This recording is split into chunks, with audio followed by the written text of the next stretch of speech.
Hey everybody, Jim from Jim's Coleus. Okay, germinations have shown already. It's just been about 3 days and we are already getting our germinations coming in.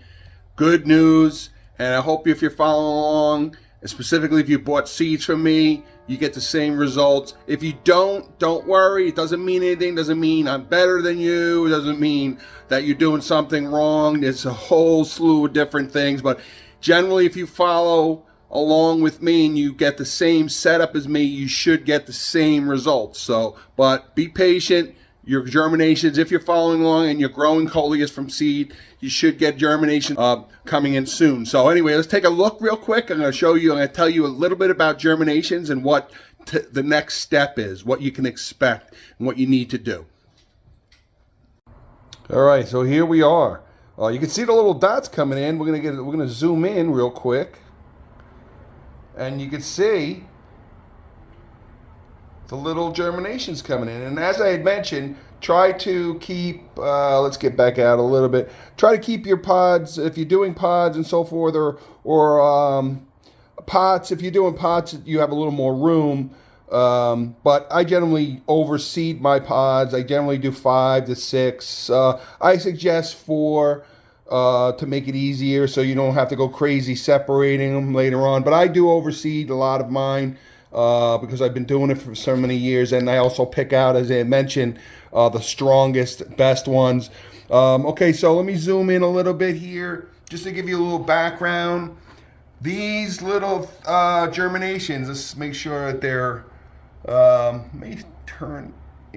a light on it, see how well they come out. They're really, really tiny. They haven't even opened up yet. Basically, these are not the Coleus plants. These are the cotyledons. And what cotyledons are, and you'll see them in the next few days, if you're following along. Yeah, we've got a little bit of extra moisture there. What the cotyledons are little radar dishes. Think of them as little, see the double ears there? They're very tiny. Those feed the Coleus, the true Coleus plant that's yet to emerge.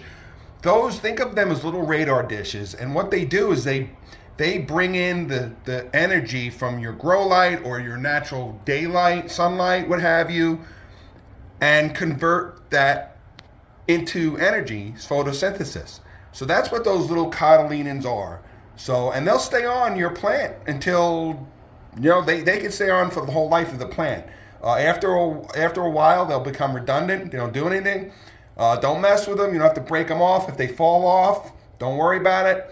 Once your true leaves come in, which will be in a few more, maybe a week or less, then they'll continue to feed the Coleus. Do not fertilize these. They're way too young.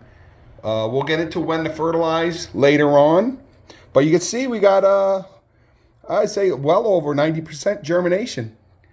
Some really tiny ones in there. So we're doing really, really well. At this point, I will pop the top of the dome lid. Just pop the top a little bit off to the side. Get some air in. That allows air. It's very important to get some air in there. If you have fans, the only thing with fans, it may tend to dry out a little. I don't use the fans as of right now. But pop the top a little bit here, like this.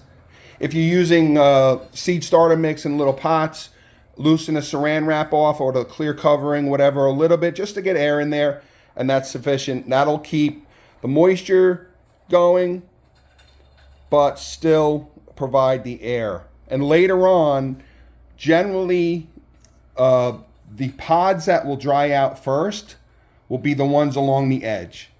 The ones in the center will draw in some of the moisture from the other pods, and they don't dry out nearly as fast. But we'll get into that later on as they do. And I just add a little bit of water in each one, and just put a couple of maybe soup spoons of water on them, and that'll be adequate. Keep it on the heat mat still, because they're still very tender and young.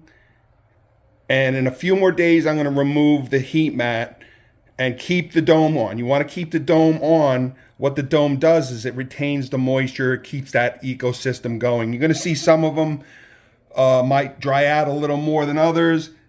That one looks a little drier. We'll get into that later on. Keep your trays or your seed starting mix, whatever you're growing your Coleus seeds in. Keep them under the grow lights. Give them as much natural light as possible. If you have grow lights, you don't have to really worry about that. I have them in my greenhouse. But if you don't have grow lights, and as much natural light as possible. Warmth also, you want to make sure they're warm, 70 degrees at least, or use the heat mats. So, all right, so looking good here. We're off to a great start. Follow along, Jim's Holiest of Coleus. Any questions, shoot me a message, comment here, or on Instagram or Facebook. Jim's Holiest of Coleus. Thanks for watching, everybody.